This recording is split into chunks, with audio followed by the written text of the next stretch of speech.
The case of Shanquella Robinson has seemed to be at a standstill. We've seen the video, we know the names, we've seen the death certificate, we've been to the funeral and the rallies. What's next? The Cabo Six are still going to work, still out driving, laughing with friends, while Shanquella lay in her casket, cold, waiting for justice.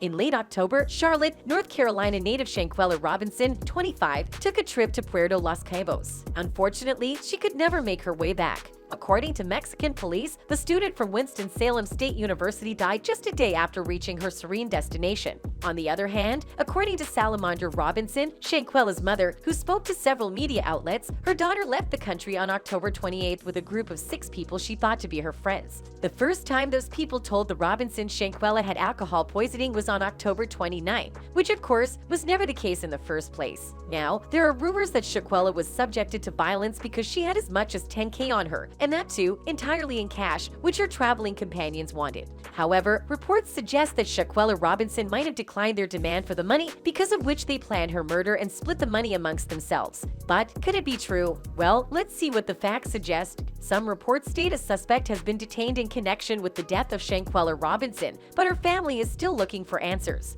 What is so far known for sure right now is that the 25-year-old Charlotte woman inexplicably passed away in Mexico while on vacation with some friends, which are now officially suspected in the Shanquella Robinson murder case and are called the Cabo Six. Additionally, authorities have issued an arrest warrant for one of the travelers, but some reports claim that the person has already been taken into custody. However, there are still some headlines that imply Dejani Jackson was detained in the U.S., even though we cannot confirm that this is the case. Mexican authorities, on the other hand, have not publicly named a suspect as of yet, whereas arrest warrants have been issued, although they haven't specified for whom. Additionally, the media stories suggest that Jackson was detained by Interpol officers. So, which one is it? Let's find out. One of the other theories that could make sense around why Shanquella got murdered so brutally, other than the 10K theory, could be femicide. That's right. For those of you who are unaware of what femicide is, here's an understanding of it. No one's being held accountable. The message from the government is that women can be discarded and nothing would come about that. Femicide, which is defined as the intentional murder of women because they are women, is the most severe type of gender-based violence. Additionally, there are 2 types of femicides, intimate and non-intimate. The former describes the murder of women by their current or past partners, whereas the latter describes the murder of women by individuals they had no romantic contact. Most nations treat femicide the same as homicide in terms of criminal law. However, Mexico is one of at least 16 nations that have made femicide a distinct crime.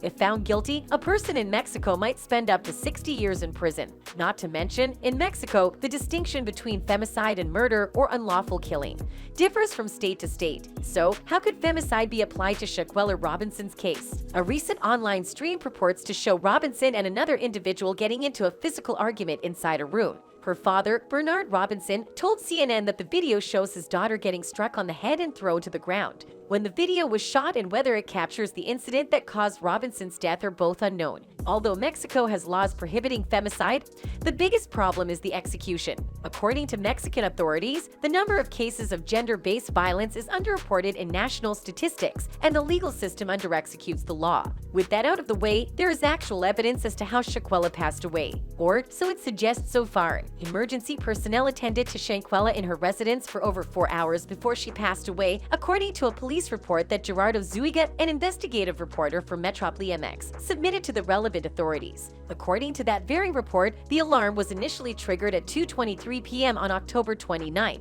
just one day after Ms. Robinson and her friends checked into the opulent resort. An hour later, a doctor discovered Shanquella verbally unresponsive. Soon later, she experienced a seizure. That being said, according to the police complaint, friends insisted Shanquella stay at the resort despite the doctor's suggestions that she be taken to the hospital. Whereas, an ambulance wasn't called until it appeared that the patient was about to die. After Shanquella Robinson's cardiac arrest, a doctor reportedly performed 14 rounds of CPR on her, as well as gave her 5 doses of adrenaline and 6 defibrillator discharges. However, she was eventually declared dead at 5:57 p.m. after all of these futile attempts. But the death certificate lists Ms. Robinson as passing away only 15 minutes after suffering a fractured neck, which seems to be at odds with the 4-hour-long drama. In fact, it's unknown whether Shanquella's doctor knew she had severe spinal damage or if her friend's insistence that she had alcohol poisoning had an impact on the care she received. According to Metropoli MX, the doctor who treated Shanquella and the 2 police officers are apparently also being looked into by Mexican authorities, who have also initiated an investigation into her death at the FBI Charlotte field office. As far as the details of her traveling are concerned,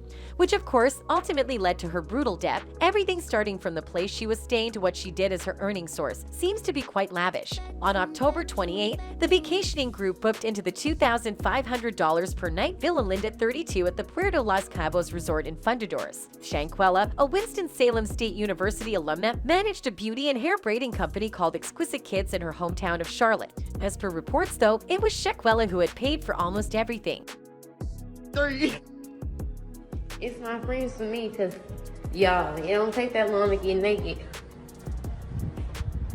It don't take that long to get naked, hoes. Where y'all at?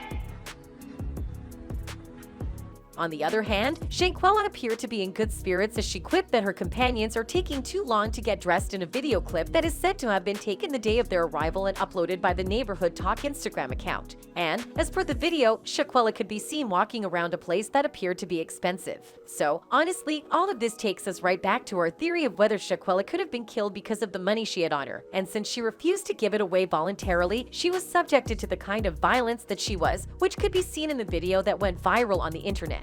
Then again, the American Medical Center's nearest physician, Dr. Carolina Beatriz Ornelas Gutierrez, came to the Villa Linda 32 resort at 3:15 p.m. on October 29, according to the police report. For American visitors to Mexico, medical calls for assistance are not uncommon. This is why Dr. Gutierrez claims that she was informed that Shanquella had taken a lot of alcohol and needed an IV drip in the police report, which is written in Spanish in the police records. Further, according to the medical professional, Shanquella appeared to be drunk and unable to speak. She went on to additionally claim that her friends were adamant that the victim stays at the resort even though she advised that Shanquella be taken to a hospital right away.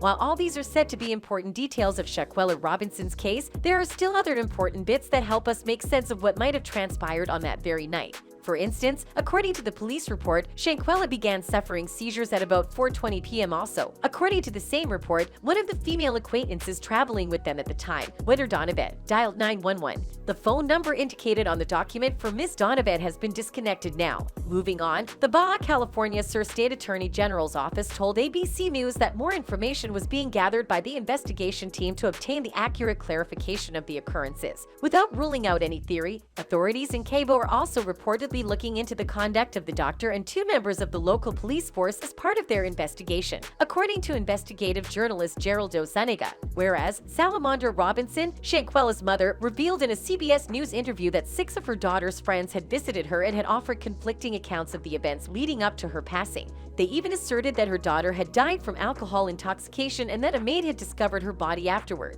And let's not forget that initially, the family had trouble persuading the authorities that Shanquella's death called for additional inquiry. Similarly, Shanquella's sister Quilla Long claims the U.S. State Department informed them there was no concrete proof of foul play before all of the aforementioned evidence came to light. That's all for today, though. Don't forget to like and subscribe. Goodbye.